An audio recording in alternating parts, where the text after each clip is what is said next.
लोगों से हम श्रीमद् भागवत का परिचय कराना चाहेंगे। भागवत सुनते बहुत लोग हैं और नाम दिया जाता है श्रीमद् भागवत ज्ञान यज्ञ, जबकि श्रीमद् भागवत में कर्मकांड भी है, ज्ञान भी है और भक्ति है।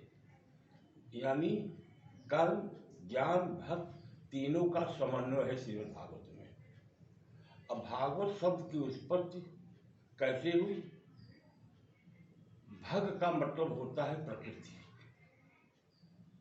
वो ईश्वर ब्रह्म नारायण विष्णु भगवान जब भगवत हो जाते हैं, अर्थात प्रकृतिवश हो जाते हैं, अर्थात वो सगुण रूप लेते हैं, तो उनके द्वारा कही हुई वाणी को भागवत कहते हैं। भग से भगवत, अब भगवत से भागवत, यानी भागवत साक्षात भगवान की वाणी है, उनके द्वारा कहा गया ज्ञान है। सृष्टि के प्रारंभ में जब ब्रह्मा की भगवान के नाभ में निकले हुए कमल से उत्पत्ति हुई, तो ब्रह्मा जी आश्चर्यचकित हो गए, हमको करना क्या चाहिए। वो पता नहीं पाए कि हम कहाँ से आए, कौन है, कैसे हैं। तो भगवान ने उनको पहला ज्ञान दिया कि तप करो, तप करो यानी कर्म करो। कुछ जानने के लिए आपको कर्म करना है। उसके लिए योग्यता हासिल करो, बिना योग्यता के ज्ञान नहीं मिलता है। तो ब्रह्मा ने हजारों लाखों वर्ष तपस्या किया, तब भगवान उनके सामने प्रकट हुए। भगवान प्रकट हुए तब बोले ब्रह्मा कि पिताजी मुझको क्या करना है? कहें तुम सृष्टि उत्पन्न करो, प्रजा उत्पन्न करो, संसार को रचो। कहीं ऐसा न हो कि मुझको स्वाभिमान आ जाए, मैं अपने को ही भगवान न मान बैठूं। तो भगवान ने कहा मैं आपको 4 बातें बताता हूं, और वही 4 बातें अगर आप जान लेंगे फिर आपको कभी भ्रम नहीं होगा। वो 4 बातें क्या है कि जो मेरा परिचय कराने वाली हैं। यानी भगवान का परिचय भगवान ने स्वयं बताया, वही भगवान की वाणी थी, जिसको चतुर्श्लोकी भागवत भी कहा जाता है। तो पहली बात भगवान ने बताया कि जहां सृष्टि है वहां भी मैं हूं, जहां सृष्टि नहीं है वहां भी मैं हूं, जब सृष्टि नहीं रहेगी तब भी मैं ही रहूंगा, हर जगह मैं ही मैं हूं, मैं सब जगह व्याप्त हूं।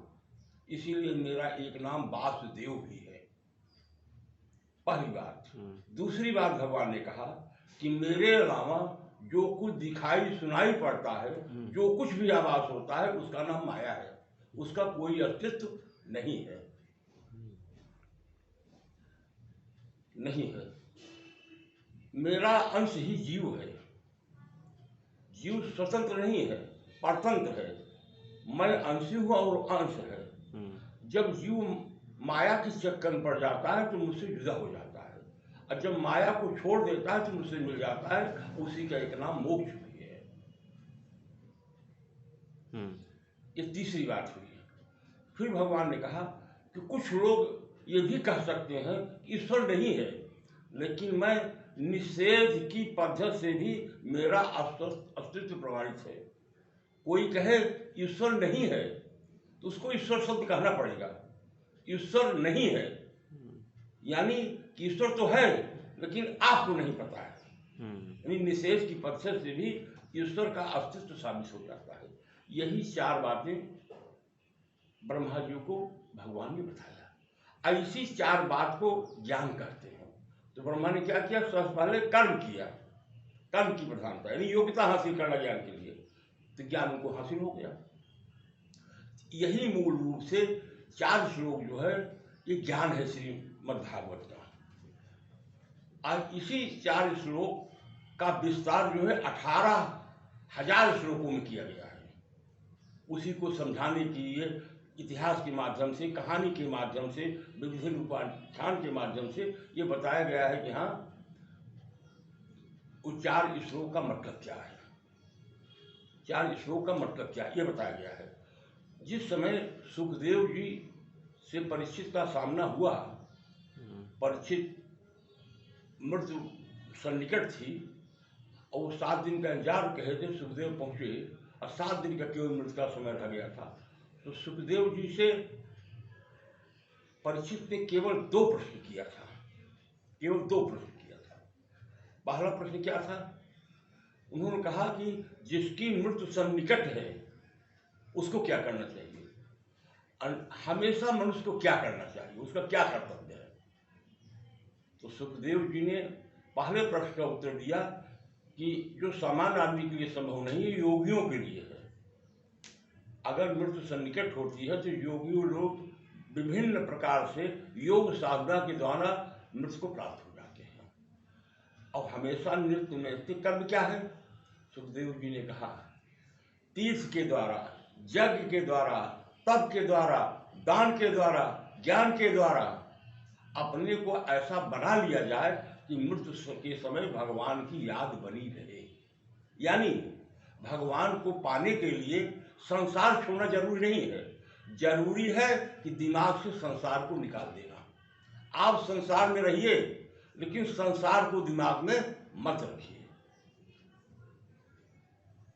ये दूसरे प्रश्न का उत्तर सुखदेव जी ने दिया। तो यहां तक तो ज्ञान हुआ। उसके बाद परीक्षित ने विभिन्न प्रकार के प्रश्न करना शुरू कर दिए और कथा के रूप में सुखदेव जी ने जो भी प्रश्न करते गए परीक्षित, उसका उत्तर बराबर सुखदेव जी देते चले गए। तो बकिया जो ज्ञान के अलावा चीजें हैं वो भक्त की चीजें हैं। कथा सुनना सुनाना ये भक्ति में आता है। तो इस प्रकार से श्रीमद् भागवत में कर्म योग भी है, ज्ञान योग भी है और भक्ति योग भी है। तीनों का समन्वय जो है श्रीमद् भागवत